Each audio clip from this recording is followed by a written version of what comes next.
Hey guys, welcome to Boxing Squared for boxing news and views from around the internet. This is the post-fight review for the Mariusz Wach and Dillian Whyte fight in Saudi Arabia, which is of course on the undercard of the Ruiz Jr. and Joshua rematch card at Diriyah Stadium. This was a win for Whyte, but it was very hard earned. So he got the decision 97-93, 97-93, and a strange last scorecard 98-93. I'm not sure there was any one round where Whyte deserved to get an extra point. Maybe that was just a tabulation error when counting up the scorecard. But yeah, a decisive win on the scorecards, but in terms of the matchup and how it played out, it was relatively competitive. Very hard earned for Dillian Whyte. He was made to work by Mariusz Wach, who, let's face it, at this point in his career is an opponent. He's well faded from his prime. But he came better than advertised, but part of that was because Dillian Whyte was not in good shape. Coming into this fight, a career heaviest 271 pounds, and it showed in there. He just wasn't the same old sort of Dillian Whyte we've seen in previous fights, where he's weighed around, 250-ish, and even for some other fights in the high 240s. But 271, it didn't really do him well, and he couldn't really dominate as he probably would have liked. And when you contrast the performance between, say, Mariusz Wach earlier this year against Martin Bakole, who was fit and in shape, it really is poles apart. Dillian Whyte was having moments of success, but just couldn't sustain it, and some of that was down to his lack of conditioning. It was allowing Mariusz Wach into the fight, and you could see Wach's confidence building in the first few rounds, and by about round 5, he was looking relatively confident.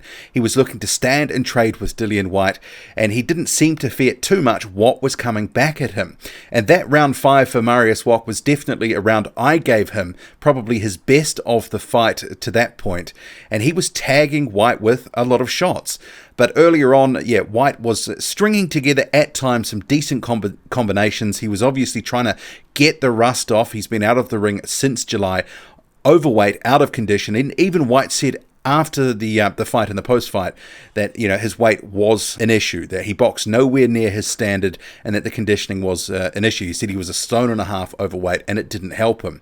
And he said he'd been in a dark place in the previous couple of months due to the UCAD situation, but he was glad that his team and others had stuck by him, and he was glad that he had the opportunity to get on this fight. But those final few rounds, it kind of got to a point where it just sort of exploded into bursts of action. It wasn't sort of like a seesaw sort of battle throughout. It was more, there was pockets of action, and Dillian Whyte was doing enough in most of the rounds to take the rounds, but Mariusz Wach was having his moments of success pretty much every single round, but maybe not just enough to get enough rounds to really get into the fight on the scorecards. I gave him 2 clear rounds. There was maybe one other that I could have given him a swing round, but on my card I had it 98-92, but I could have had it 97-93 if I gave one round to Wach. Whyte was definitely a clear winner in this one, but just not in shape. And by about round 7 or round 8, it started to feel like a bit of a war of attrition, just bursts of actions. Whyte was having some success, landing some really nice combinations, body, head. The left hook has always been a very good punch for him, but Mariusz Wach was just eating them, taking them, and kept coming, landing his own straight rights and sometimes, decent shots to the body himself. And it was round, I think it was 9, that was the other clear round that I gave for Mariusz Wach. He had some really good success towards the end of the round, and Dillian Whyte, I wouldn't say looking in a spot of bother, but certainly Wach was troubling him a little bit with what he was throwing at him. Round 10, Whyte finished strong. He rounded out the fight. Overall, decent-ish comeback win in the context of he gets the rounds. It's a win over a guy that was a former title contender, but overall, when you step back and go, this is Dillian Whyte, a top 10 fighter, arguably around number 5 in the world, against a guy, Mariusz Wach, who's not top 30 anymore. He's been well on the slide for a number of years. So you look at that in the context of the heavyweight division, Mariusz Wach may be around top 50-ish at this point. Not exactly an ideal performance by Whyte, but a win is a win. But if you were to sort of say, look, Dillian Whyte on the strength of that performance, could he go out and beat one of the champions? You'd probably say no. But Whyte coming into a bigger fight in much better shape, well, that would certainly strengthen his performance in another fight. But yeah, certainly didn't look in shape, and it showed in there, and he was visibly tiring towards the back end of the fight. But also, he was taking a lot more shots than he probably should have. Mariusz Wach was having a lot of sustained success in this fight, more than he probably should have, given where he's at his career at this point. 39 years old, he's taken a number of losses in recent years, knocked out by a prospect earlier this year, in quite, I would say, dominant fashion by Martin Piccoli. Very good performance by Piccoli.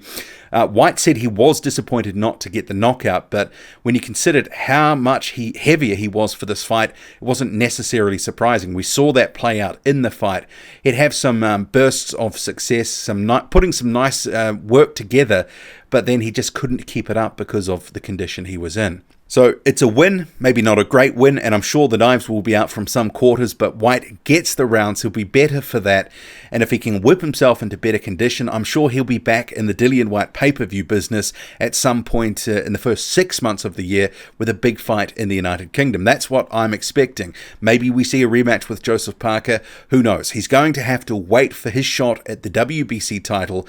His title shot is due at the latest February 2021. So he's got to do something in the meantime, and that probably means a pay-per-view in the United Kingdom. Drop a comment loud and often. Hit like, hit subscribe, follow me on Twitter. Boxing_squared. I'm out.